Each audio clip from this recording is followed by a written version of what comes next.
Gangster Anil Dujana का हो चुका है एनकाउंटर। मेरठ में गैंगस्टर अनिल दुजाना को मुठभेड़ में कर दिया गया है ढेर। मेरठ में यूपी एसटीएफ की तरफ से एनकाउंटर में अनिल दुजाना को मार गिराया गया। बादलपुर थाना इलाके में अनिल दुजाना के साथ ये मुठभेड़ शुरू हुई थी, जिसकी तस्वीरें आ चुकी हैं। एसटीएफ के अनिल दुजाना हत्थे चढ़ा और कई मामले इस पर दर्ज थे, जिसके बाद बड़े से बड़े आपराधिक मामलों में शामिल था अनिल दुजाना। जाना माना गैंगस्टर आपराधिक मामलों में लिप्त जिसका एनकाउंटर हो गया है और यूपी एसटीएफ ने अनिल दुजाना को मार गिराया है। ये एनकाउंटर स्पॉट की एक्सक्लूसिव तस्वीरें इस वक्त भारत 24 पर आप देख रहे हैं। गैंगस्टर अनिल दुजाना और टीम के बीच में मुठभेड़ शुरू होती है और इस मुठभेड़ के दौरान ढेर कर दिया गया है अनिल दुजाना। ये एक्सक्लूसिव तस्वीरें इस वक्त आपके सामने। उत्तर प्रदेश में लगातार अपराध पर लगाम कसते हुए यूपी एसटीएफ एक्शन मोड में नजर आ रही है। इससे पहले उमेश पाल हत्याकांड से जुड़े शूटर्स में से 3 का एनकाउंटर हुआ था और उसके बाद अतीक और अशरफ की हत्या सबने लाइव कैमरे पर देखी कि कैसे उसे निशाना बनाया गया, कैसे उन दोनों की हत्या कर दी गई। और उसके बाद यूपी एसटीएफ के साथ मुठभेड़ में अब अनिल दुजाना भी मार गिराया गया है। यह बड़ी कार्रवाई उत्तर प्रदेश एसटीएफ की तरफ से हुई है, जब दोनों तरफ से फायरिंग हुई और मुठभेड़ शुरू हुई, जिसमें अनिल दुजाना को ढेर कर दिया यूपी एसटीएफ ने। 2 तस्वीरें इस वक्त आपके सामने हैं।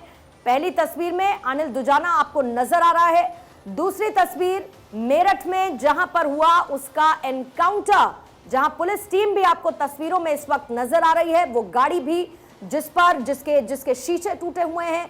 एसटीएफ और अनिल दुजाना के बीच ये एनकाउंटर शुरू होता है, मुठभेड़ शुरू होती है, जिसके बाद एसटीएफ ने अनिल दुजाना को ढेर कर दिया, उसे मार गिराया। एक और माफिया का एनकाउंटर उत्तर प्रदेश में हुआ है, जिसकी बात योगी आदित्यनाथ की तरफ से लगातार की जाती रही है। गैंगस्टर्स के खात्मे, उनकी संपत्ति को कुर्क करने से लेकर उनसे जुड़े लोगों पर कार्रवाई से लेकर योगी आदित्यनाथ की तरफ से बयान आते रहे हैं। ऐसे में एक और गैंगस्टर पर शिकंजा कसते हुए मुठभेड़ में अनिल दुजाना को ढेर कर दिया यूपी एसटीएफ ने। इस पर और ज्यादा जानकारी के लिए सीधा चलेंगे लखनऊ। अवनीश विद्यार्थी मेरे सहयोगी इस वक्त हमारे साथ जुड़ चुके हैं। अवनीश, पूरी खबर बताएं। देखिए, खबर आपसे थोड़ी देर पहले आई जब उत्तर प्रदेश के स्पेशल डीजी कानून व्यवस्था प्रशांत कुमार से हम लोगों ने बात की थी और इस बात की उन्होंने पुष्टि की कि मेरठ के अंदर अनिल दुजाना जो पश्चिमी उत्तर प्रदेश का सबसे कुख्यात अपराधी है, उसको इनकाउंटर में यूपी एसटीएफ ने मार गिराया है। ये जानी थाना इलाका है, भोला छाल करके बोलते हैं, गंग नहर के आसपास का इलाका है। वहां पर इसकी लोकेशन मिली थी। जब यूपी एसटीएफ की टीम ने उसको घेराबंदी उसकी की, उसने फरार होने की कोशिश की, फायरिंग की यूपी एसटीएफ की टीम को, और उसी दौरान जब फायर एक्सचेंज हुआ है, मार गिराया गया अनिल दुजाना। उसको अस्पताल ले जाया गया, जहां उसको डॉक्टर्स ने जो है वो मृत घोषित कर दिया है। बाकी डिटेल्स अभी आ रही है, लेकिन मौके पर जिस तरीके से घटनाक्रम दिखाई पड़ रहा है, पतले रास्तों का, गांव ग्रामीण इलाकों के रास्तों का इस्तेमाल करके फरार होने की कोशिश कर रहा था। एक स्कॉर्पियो गाड़ी जो है वो मौके से बरामद की है यूपी एसटीएफ की टीम ने, जिस गाड़ी में वो सवार था। अभी कुछ दिनों पहले ही जमानत पर बाहर निकला था। 60 से ज्यादा मुकदमे इसके ऊपर थे, इसमें 18 मर्डर के मुकदमे थे, यानी कॉन्ट्रैक्ट किलिंग करने में ये खुद और इसका गैंग सिद्धस्त था। और इसीलिए जो है जिस तरीके से जेल से बाहर निकलने के बाद भी उसने अपनी गतिविधियों पर लगाम नहीं लगाया। अभी हाल में ये बताया जा रहा है कि एक एनसीआर के व्यापारी से इसने 50 लाख रुपए की रंगदारी वसूलने की कोशिश की, जो मामला यूपी एसटीएफ के पास जांच के लिए आया था, और उसी मामले में लगातार यूपी एसटीएफ इसकी पड़ताल कर रही थी, यानी आपराधिक गतिविधियों को लगाम नहीं दे रहा था।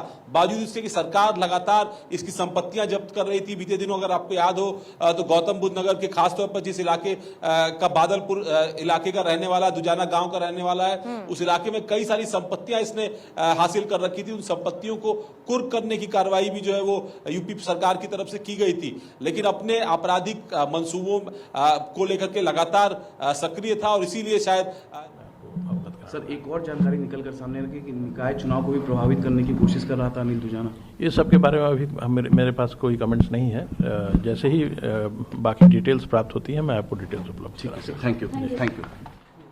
तो अमिताभ यश को आप सुन रहे थे। अवनीश भी लगातार हमारे साथ बने हुए, लेकिन अवनीश, क्योंकि ये तो पहले से जेल में बंद था, फिर जमानत पर ये बाहर था, और आपने भी बताया कि जो आपराधिक कृत्य थे वो उसकी तरफ से लगातार किए जा रहे थे जमानत पर होने के बाद भी। अब ये सिचुएशन यहां तक कैसे पहुंची कि वो इस स्कॉर्पियो गाड़ी में था जहां पर पुलिस के साथ उसकी मुठभेड़ शुरू होती है और फिर उसका एनकाउंटर हो जाता है?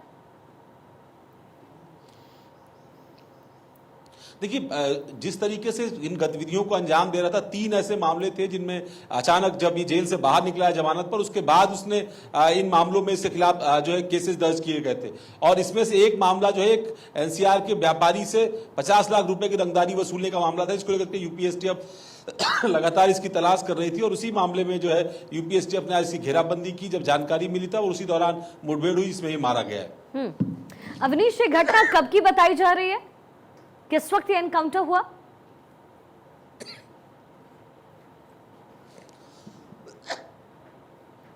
थोड़ी देर पहले की ये घटना है। थोड़ी देर पहले ही जो है ये बताया जा रहा है कि मेरठ का ये जो जानी थाना इलाका है, भोला झाल इलाका, इस इलाके में मुठभेड़ हुई और उसी मुठभेड़ में यूपीएसटीएफ की टीम ने इसको मार गिराया। अवनीश, मैं आपके पास वापस आऊंगी, तो इस वक्त की बड़ी खबर आपको बता रहे हैं। यूपी में मिट्टी में मिला एक और गैंगस्टर, इंदिरा गांधी तक को जान से मारने की धमकी दी थी, क्या कुछ? बहुत बड़ी संख्या में मुकदमे कायम है। ये जानकारी प्राप्त हुई है कि ये कॉन्ट्रैक्ट किलर भी था। 18 मर्डर के केसेस इस पर हैं। इसे एसटीएफ की मेरठ यूनिट ने एक मुठभेड़ में मार गिराया है। बाकी डिटेल्स अभी अवेटेड हैं। डिटेल्स मिलने पर मैं आपको बाकी जानकारी दे सकूंगा। सर, स्कॉर्पियो कार में कौन कौन सवार था सर अनिल दुजाना पर जब उसने यूपीएसटीएफ पर फायरिंग की है? अभी इसकी डिटेल्स अवेलेबल नहीं है। जैसे ही डिटेल्स अवेलेबल हो जाएंगी मैं आपको डिटेल्स उपलब्ध करा दूंगा। जैसे ही टीम से कांटेक्ट होता है और उनसे सारी जानकारी प्राप्त होती है, मैं आपको अवगत करा। सर, एक और जानकारी निकल कर सामने रखी कि निकाय चुनाव को भी प्रभावित करने की कोशिश कर रहा था अनिल दुजाना। इस सब के बारे में अभी मेरे पास कोई कमेंट्स नहीं है।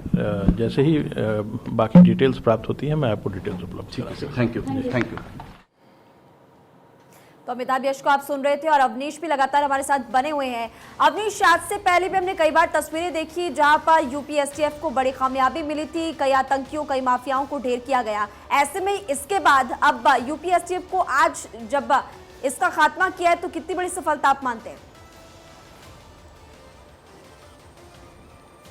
देखिए, आपको एक दिलचस्प बात बताऊं कि आज यूपीएसटीएफ ने आज ही अपने 25 साल पूरे किए हैं, और शायद देश में ऐसी अकेली फोर्स है जिसके नाम इतने सारे दुर्दांत अपराधियों को मार गिराने का रिकॉर्ड है। न सिर्फ आतंकियों को बल्कि ऑर्गेनाइज क्राइम के पीछे काम करने वाले जो बड़े चेहरे थे, ठोकिया से लेकर के ददुआ तक, ऐसे तमाम अपराधियों को, शिवप्रकाश शुक्ला से लेकर के तमाम सारे अपराधियों को मार गिराने का काम जो यूपीएसटीएफ ने किया इस दौर में। आज 25वीं वर्षगांठ थी यूपीएसटीएफ की, और उस वर्षगांठ पर भी पश्चिमी यूपी के सबसे बड़े बदमाश को मार गिराया है। लगातार तलाश चल रही थी अनिल दुजाना की, और लगातार अपने आपराधिक मंसूबों में को लगातार सक्रिय किए हुए था अनिल दुजाना। लगातार आपराधिक घटनाक्रम किए जा रहा था, मुकदमे दर्ज हो रहे थे, कार्रवाई हो रही थी, लेकिन भाग निकल रहा था बार बार, और उसको अब चेज करने में सफलता मिली। जब उसको चेज किया गया, इस इलाके में यूपीएसटीएफ की टीम पहुंची, तब उसने क्रॉस फायर किया, और फायरिंग के दौरान जो है जब यूपीएसटीएफ की टीम ने जवाबी कार्रवाई की तो गोली लगी है अनिल दुजाना को, और फिर जब उसको अस्पताल ले जाया गया तो उसको जो है डॉक्टर से मृत घोषित कर दिया है।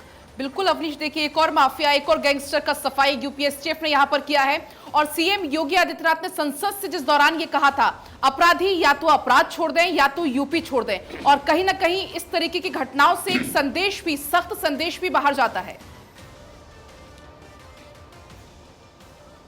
देखिए, बिल्कुल जाता है। और सबसे बड़ी बात क्या है कि आप देखें, बहुत सारे ऐसे घटनाक्रम होते हैं, और यूपी या नॉर्थ इंडिया की जिस तरह की पॉलिटिक्स है, इसमें अगर आप पॉलिटिकल विल नहीं दिखाएंगे तो इस तरह की कार्रवाई को अंजाम देना बेहद मुश्किल होगा। आप देख रहे हैं तमाम सारे आपराधिक चेहरे अलग अलग तरीके की घटनाओं को अंजाम दे रहे हैं, या राजनीति में उन्होंने आश्रय ले लिया और राजनीति जो है वो हासिल कर ली, उसमें किसी तौर पर एमपी एमएलए बन गए, मिनिस्टर बन गए, इस तरह के ओहदे हासिल कर लिए, और ऐसे में उनके खिलाफ कार्रवाई करना बेहद मुश्किल हो गया।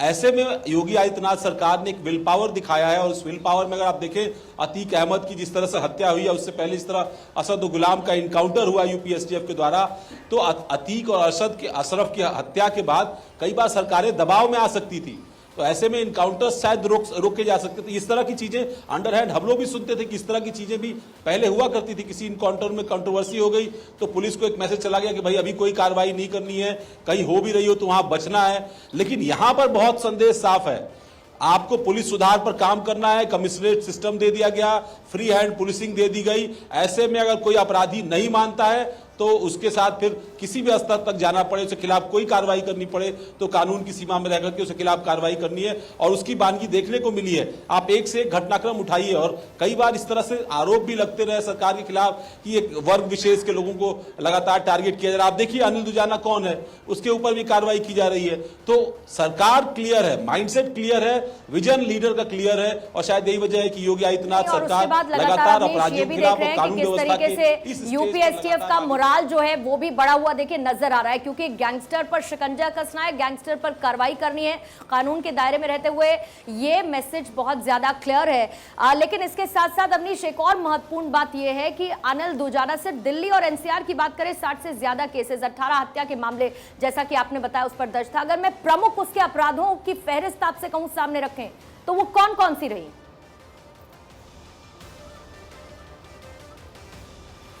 तब तक ये तस्वीरें आप देखिए, एक्सक्लूसिव तस्वीरें इस वक्त हम आपको दिखा रहे हैं। मेरठ में हुआ है ये एनकाउंटर, अनिल दुजाना को ढेर कर दिया गया है।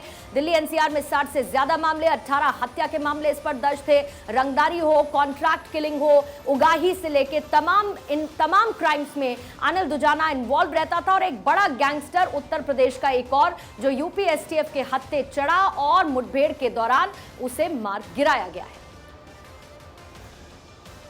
कर्नाटक चुनाव में मतदान के लिए बहुत कम वक्त बचा है। ऐसे में सभी पार्टियों ने प्रचार में पूरी ताकत झोंक दी है। उतार चढ़ाव के इस चुनाव में बजरंग दल के जरिए बजरंग बली की एंट्री भी हो चुकी है। कांग्रेस ने बैठे बिठाए बीजेपी के पाले में गेंद फेंक मुसीबत मोल ले ली है और प्रचार में बीजेपी से आगे चल रही कांग्रेस मैनिफेस्टो जारी कर बैकफुट पर अब फिलहाल आ चुकी है। अब कांग्रेस सफाई दे रही है तो बीजेपी हमलावर है। बीजेपी के लिए बजरंग बली ब्रह्मास्त्र है और वहीं पर कर्नाटक से चला बजरंग दल सियासी मोड़ लेते हुए बजरंग बली में तब्दील हो चुका है। देश के अलग अलग राज्यों में कांग्रेस के वादे का विरोध लगातार हो रहा है और खासकर इसको लेकर मध्य प्रदेश में प्रदर्शन जारी है। दूसरी तरफ हनुमान चालीसा का पाठ भी लगातार किया जा रहा है। ऐसे में सवाल ये उठता है कि बजरंग बली के सहारे किसकी नैया पार लगेगी। रिपोर्ट देखिए। बजरंग बली की, बजरंग बली की, बजरंग बली की। मोदी के बजरंग बली विपक्ष में खलबली। कांग्रेस के दांव कैसे, बजरंग दल और पीएफआई एक जैसे। बजरंग बली के सहारे किसकी नैया लगेगी किनारे।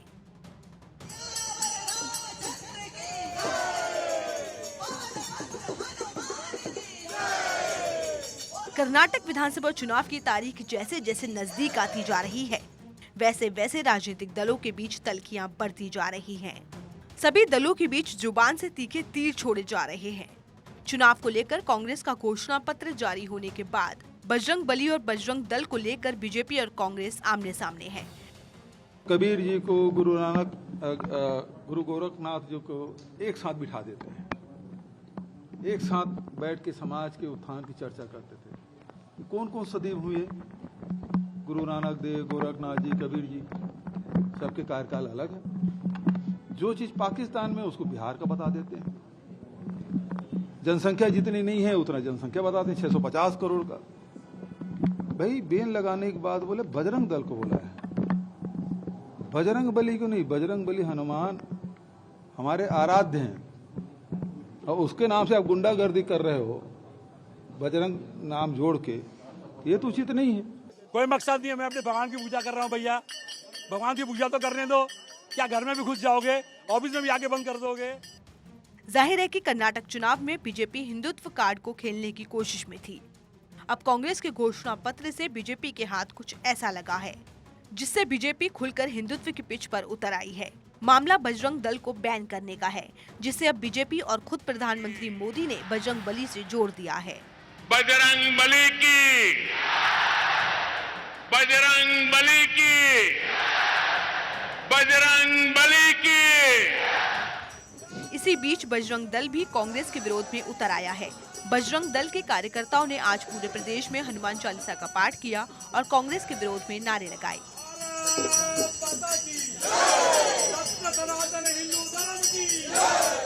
बहरहाल कर्नाटक की लड़ाई अब बजरंग बली पर आ गई है। इस पूरे मामले पर जमकर सियासत भी हो रही है।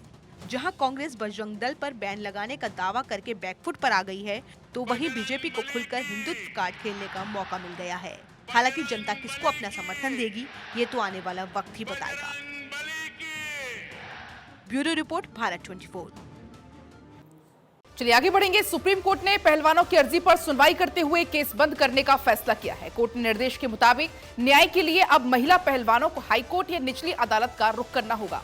वहीं दूसरी तरफ जंतर मंतर पर फोल्डिंग लाने के दौरान पहलवानों और पुलिस वालों के बीच बड़ा बवाल हो गया। रिपोर्ट आपको।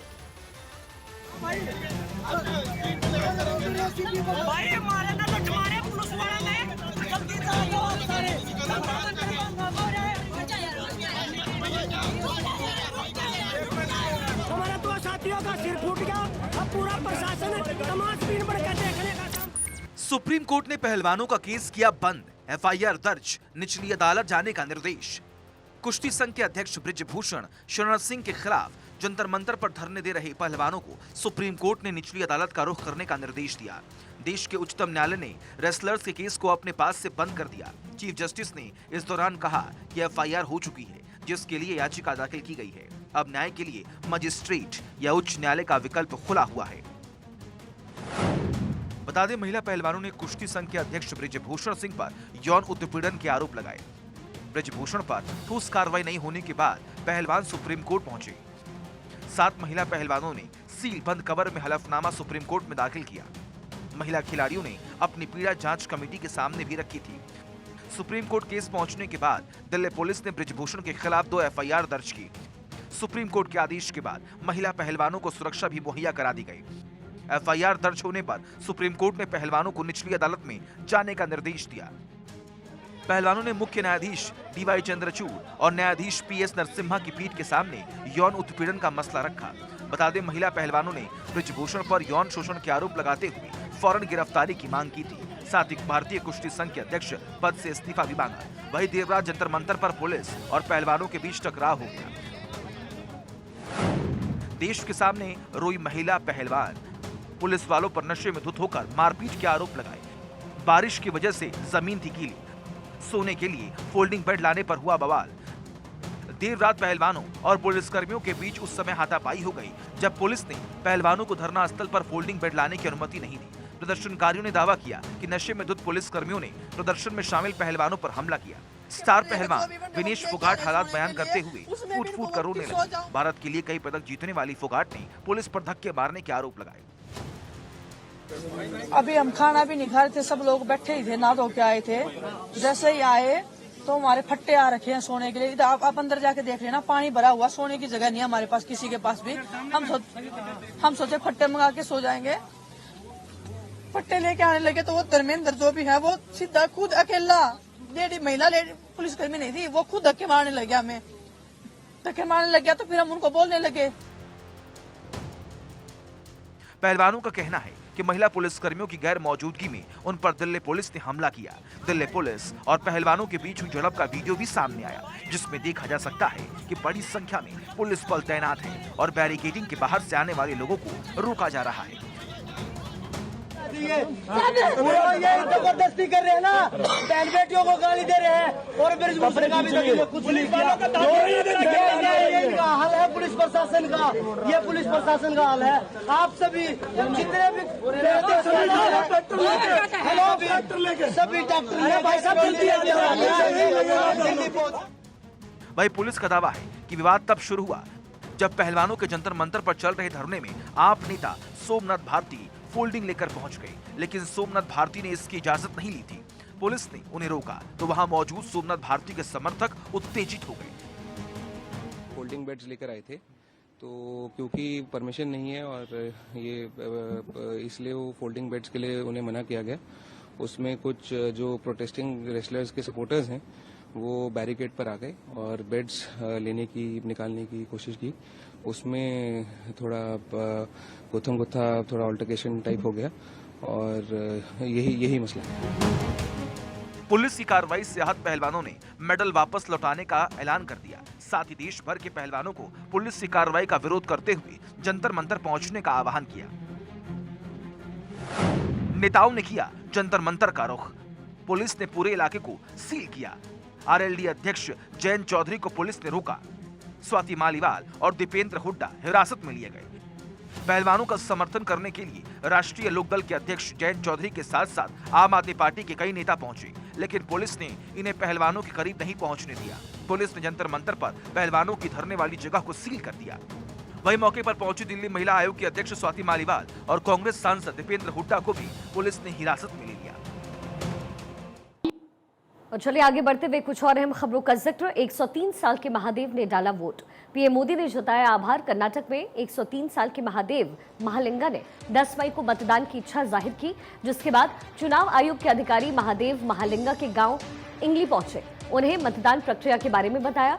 वहीं बेलगावी जिले के इंगली गांव में रहने वाले महादेव महालिंगा ने चुनाव से पहले घर से मतदान कर लोकतंत्र की परंपरा निभाई, जिसके बाद प्रधानमंत्री नरेंद्र मोदी और चुनाव आयोग ने उन्हें इसके लिए बधाई दी। खुद निर्वाचन आयुक्त कुमार ने महादेव महालिंगा को फोन कर उनका आभार व्यक्त किया है।